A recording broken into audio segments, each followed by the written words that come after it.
Bao giờ thì hết mưa?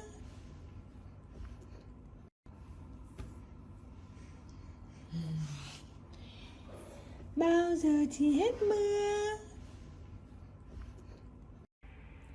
Hai mọi người, mình là Leon đây. Đây này, con là Leon nè. Mọi người có khỏe không?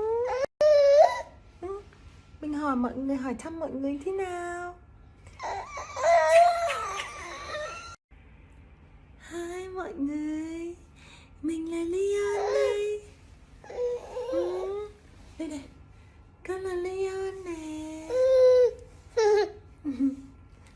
Mọi người có khỏe không? Mình hỏi mọi người, hỏi thăm mọi người thế nào?